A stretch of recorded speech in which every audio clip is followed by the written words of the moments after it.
Good day, my blessed people. It's another beautiful time on the morning dew. And of course, it is our usual practice to first give God all the glory, all the honor, and all of the adoration. He has done great things for us. Yes, we are alive. It's all to His glory. And today on the morning dew, I want to be discussing your identity and my identity. Yes, what is your identity? Who are you? Especially when people are not around you, when you are alone, who are you? I don't know whether you have ever thought of it, to think that who am I? Who am I? Who am I? Have you ever stood before the mirror to say, who am I? Yes, this is a wake-up call to say that you really need at one time or the other to think, meditate on who you are. And there are three dimensions I want us to be looking at it today.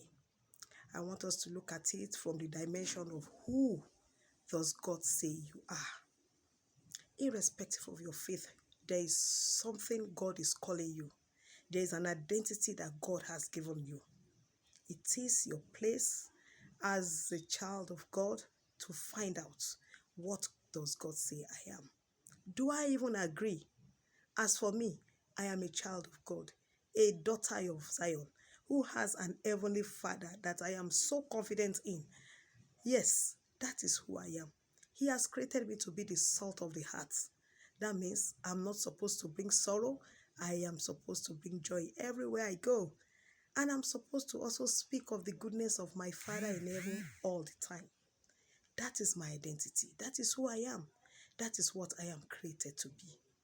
So every man also has this identity in God. God has created you. What has He said you are? Do you agree? Are you walking in that understanding?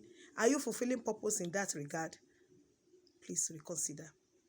Another thing you should also think of when talking about your identity is, what kind of home am I from? What identity has my home given me? As we usually say, charity begins at home. Yes, what is my home saying? What has my home deposited in me for the world to see and identify me with? Are you brought up with a lot of integrity? Are you brought up to be charitable? Are you brought up to hold people in high esteem? Are you brought up to be good? That in our family we are always seen. At home I'm always taught to toe the path of goodness. If that is the kind of background you have, you must carry that identity everywhere you go. You must be proud of your background. You must be proud of the home you come from. No matter how that home is, you should be able to stand firm and say, I am from this kind of home. I am brought up to be this, and that is what I am going to portray everywhere I go to. So it is very important for you to represent your homes, your family very well, everywhere you go to. The Yoruba people will say that, that is what they are saying, meaning that, do you have integrity? Are you from a responsible home? Are you brought up well? That is the bibire factor. And thirdly, and very importantly too, is, what identity do you crave? What identity are you building for yourself? That is most important. What do you want to be known by? And in fact, what are you known by? That is very important. I want you to take like 2 minutes of your time to reflect on this. What do people know you for? Are you known to be a liar? Are you known to be a false witness? Are you known that nothing good comes out of you?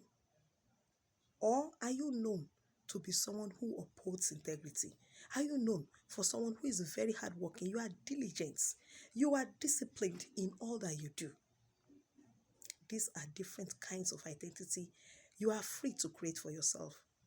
It is the way you want to be seen that you will be seen.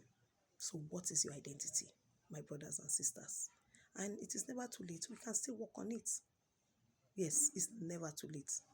If you have not been the diligent type, and it's a virtue that you crave, you love, you can start. You can start. It's never too late to create the kind of integrity that you want to be known by.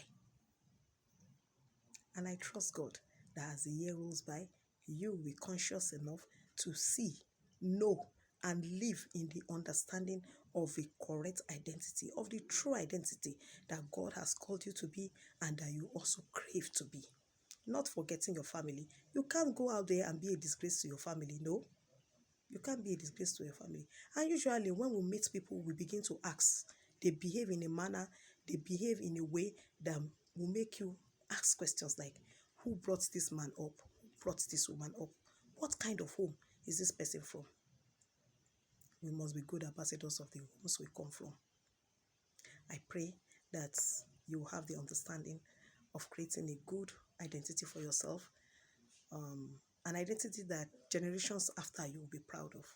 Thank you so much and peace. Bye.